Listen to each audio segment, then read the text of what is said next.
Welcome to Bruny Island, an amazing location off the southeast coast of Tasmania. If you love nature, add this place to your bucket list now. The island boasts stunning clifftop views, long sandy beaches, and an abundance of rare and endangered plant and wildlife species. We're here to spend a few days with a group of amazing photographers. We'll get to know them as they share some tips on a variety of photographic genres. Let's go meet the crew. Kevin, this place is absolutely wild. Where are we and what are we doing here? We're in Bruny Island, an island off the south of Tasmania. It's wild, it's rugged, but that makes for the best photographs, especially in this sort of weather. When you've got a little bit of rain, the mood of the light just changes all the time. We're here for a workshop, I believe. Correct, with 4 great photographers that love Fujifilm cameras because they're really an extension of you. Richard Bennett, 13 books under his belt. Amazing. 46th year of shooting the Sydney Hobart. Beauty with Richard, he actually lives on Bruny Island, so you're seeing the best of Bruny Island from a photographer's perspective. Phil Caravita, another Tasmanian, shot weddings, family portraits, commercial work, and reinvented himself in his business to create these amazing books for business around Tasmania. Ian Vandervold, commercial photographer from Melbourne, shooting very high-end commercial. And on top of that, you've got Bruce Pottinger. There's nothing that Bruce doesn't know about photography. So nearly 200 years of experience in photography. Great, Kevin. Let's get out there and explore. Let's go.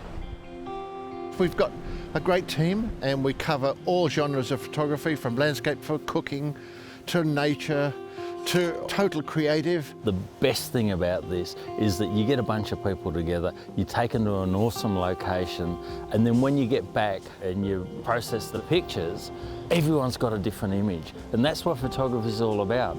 The sun strikes the landscape at a low angle, which means that we have beautiful light in Tasmania. You book a trip like this to really build on your passion for photography. Come away with like-minded people, photographing some great locations, some great scenery, some wildlife, but build on that passion and learn to love your photography even more. One of the classic locations here is called the Neck. It's a narrow strip of land that separates north and south of Bruny Island. Ian Vandervold has won numerous accolades for his landscape photography, and he joins us now. Well, here we are at the Neck on Bruny Island. We had every intention of doing a long exposure demonstration, but with long exposures, everything needs to be held really still and vibration free. It's a little less windy down below, but as we've gotten up here to near the top, we can see that there is no way we're going to be able to keep this camera still. So we're going to head off and see if we can find an area that's a little more sheltered, and perhaps we can do something there. Well, Ian, that didn't go to plan. No, who would have thought? 100-kilometre-hour winds. Amazing. You're well known for your long exposure photography. Tell us about that.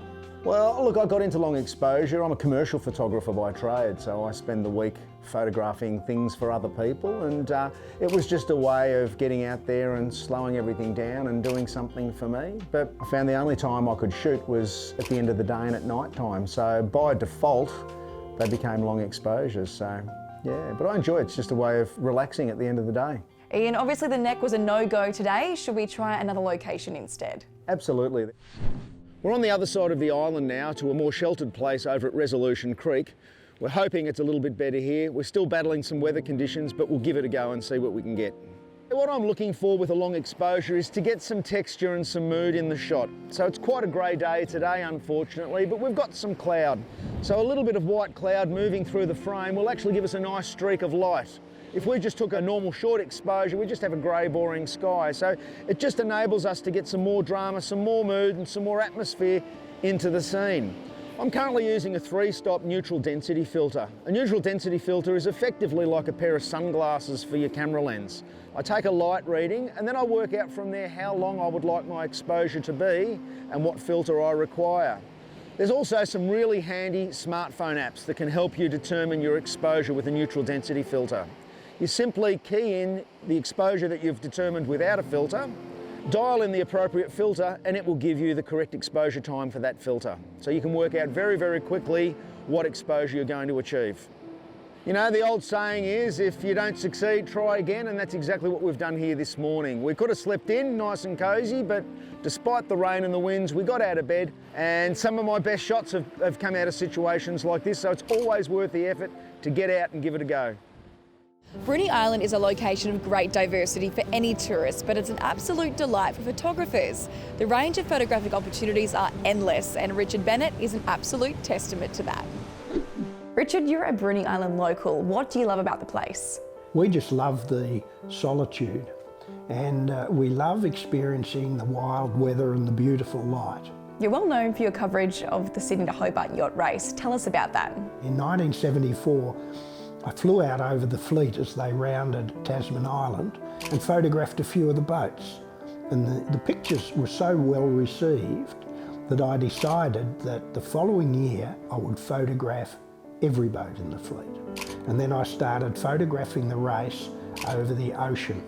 And nobody had ever seen pictures of boats at sea before.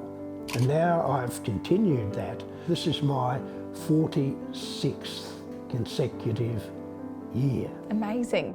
Back in 2012, you produced your own Bruny book. Tell us about that. Well, one of my close friends is Jill Muir. We looked up all of the produce on Bruny Island. We had fish, there was abalone, Bruny Island wine and chocolate, all sorts of stuff. And we got recipes from locals. We would photograph it and eat it. And Jill would write a story about that. I photographed the island because it wasn't just a book about food. It was a book about lifestyle, an island lifestyle. So Richard, what are we photographing today? What I'm going to do is go down to the beach and light a fire like we did when we were youngsters and cook some fish on an open fire next to the sea. Delicious. Everybody loves a campfire, and so I wanted to tell a story about the local lifestyle of Bruny Island people. Well, the camera I'm using is the Fuji X Pro 2. It's a lightweight camera. The lens quality is outstanding, and it ergonomically suits the way I shoot. I'm looking for a sequence of shots so that I have a variety of images to choose from. I want a wide shot to establish the location and a variety of close-up and detail shots that I can move around, and that would be placed alongside a recipe in the book. Bruce Pottinger has been on the forefront of digital photography since its inception, and he shares his vast knowledge on the Bruny Bunch workshop. Bruce, I've heard you are the guru of medium format cameras. What do you love about them? Well, it's just the quality of the file. I started my photography with medium format. I have never actually changed from medium format, and when I move now into the digital arena and having the Fuji GFX 100 megapixel camera at our disposal, giving us a huge dynamic range, and the detail you get in those images is ideal for my type of landscape photography, where I want to enlarge them, put them up on the wall, if you like, in fine art. Perfect. What are some of the highlights that you like to photograph on Bruny Island? Bruny offers so much. It's just an amazing landscape.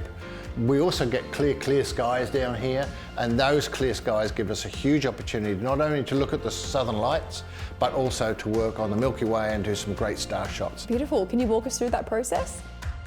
We're pointing south towards the stars. We're picking up the Milky Way. We can see the beautiful Milky Way working through there. So we're working at around 4000 ISO with this GFX 100 megapixel camera.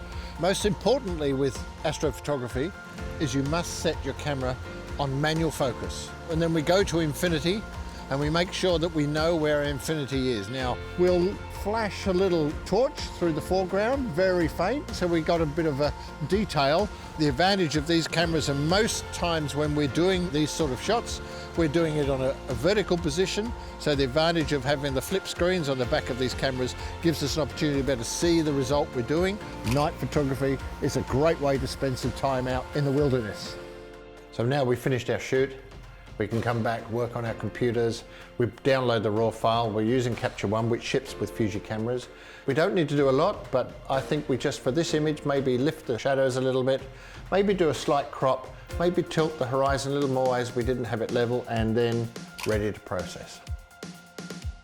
Bruny Island is a great location for capturing nature, but one of the other highlights here is the amazing food. Phil Kiravita is a Tasmanian photographer that's produced some amazing books focused on the culinary delights found in the region.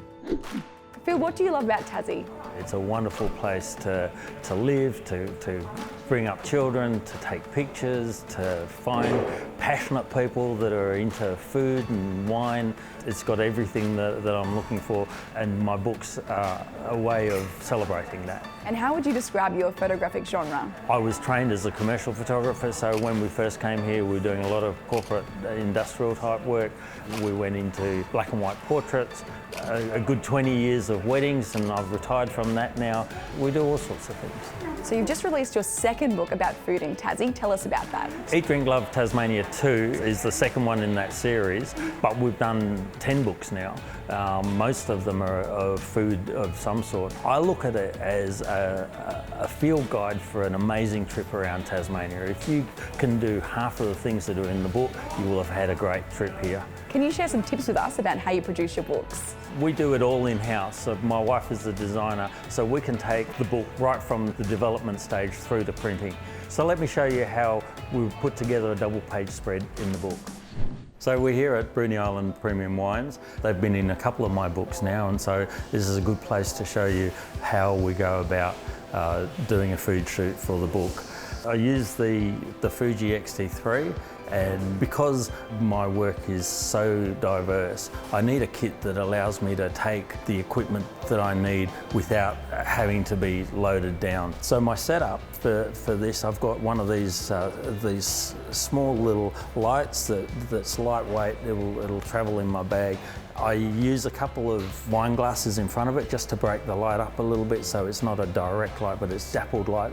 I've got a tiny little torch which sometimes I'll use as a backlight, just to put a little highlight into the background. Another very easy bit of kit is a foil reflector. With the burger, we need to get the light underneath the bun and create some really nice sort of highlights on the patty and on the bacon, and a little bit of shine off the cheese. So now that we're set up and ready to go, we'll go into the kitchen and we'll have a chat to the chef.